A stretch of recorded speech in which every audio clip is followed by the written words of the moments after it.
This evening, I come to you with a message of leave-taking and farewell, and to share a few final thoughts with you, my countrymen. We have been compelled to create a permanent armaments industry of vast proportions. 3.5 million men and women are directly engaged in the defense establishment. The total influence, economic, political, even spiritual, is felt in every city, every state house, every office of the federal government. We recognize the imperative need for this development, yet we must not fail to comprehend its grave implications. In the councils of government, we must guard against the acquisition of unwarranted influence, whether sought or unsought, by the military-industrial complex. The potential for the disastrous rise of misplaced power exists and will persist. I'm not comfortable with that at all. Who elected these guys to run the planet?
Ladies and gentlemen, the very word secrecy is repugnant in a free and open society, and we are, as a people, inherently and historically opposed to secret societies, to secret oaths, and to secret proceedings. We decided long ago that the dangers of excessive and unwarranted concealment of pertinent facts far outweighed the dangers which are cited to justify it. Even today, there is little value in opposing the threat of a closed society by imitating its arbitrary restrictions. Even today, there is little value in ensuring the survival of our nation if our traditions do not survive with it.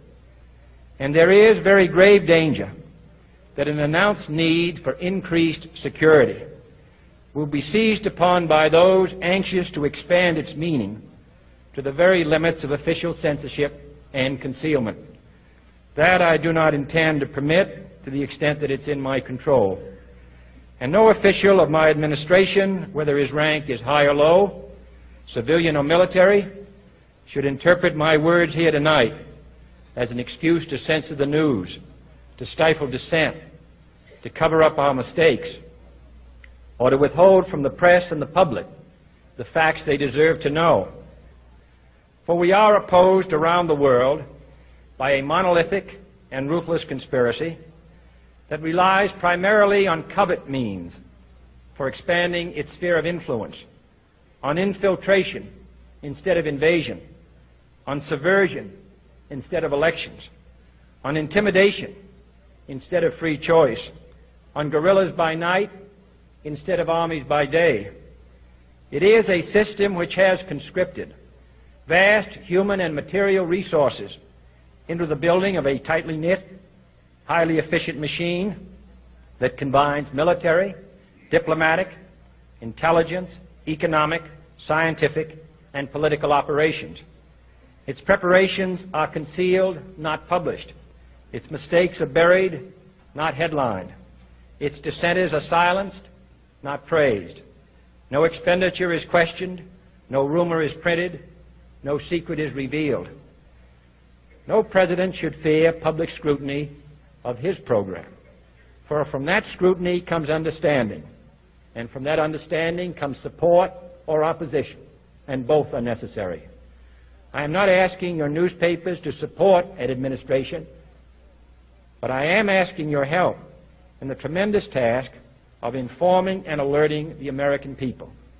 For I have complete confidence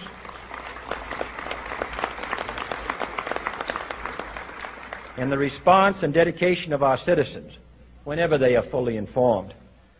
I not only could not stifle controversy among your readers, I welcome it. This administration intends to be candid about its errors.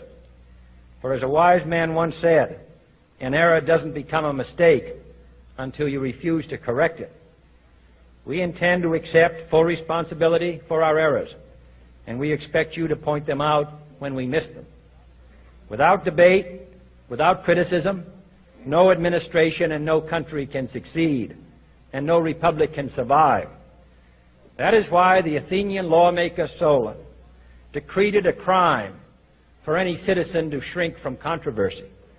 And that is why our press was protected by the First Amendment, the only business in America specifically protected by the Constitution, not primarily to amuse and entertain, not to emphasize the trivial and the sentimental, not to simply give the public what it wants, but to inform, to arouse, to reflect, to state our dangers and our opportunities, to indicate our crises and our choices, to lead, mold, educate, and sometimes even anger public opinion.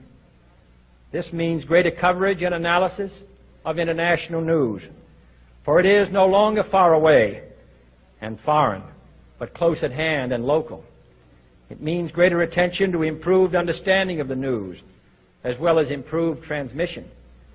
And it means, finally, that government at all levels must meet its obligation to provide you with the fullest possible information outside the narrowest limits of national security.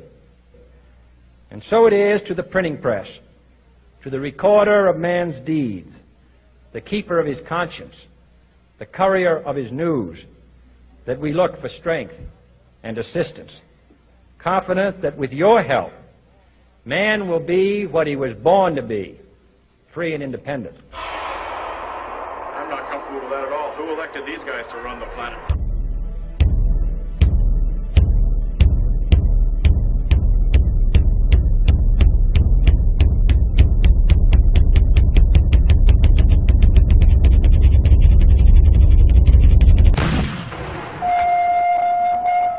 Here is a bulletin from CBS News.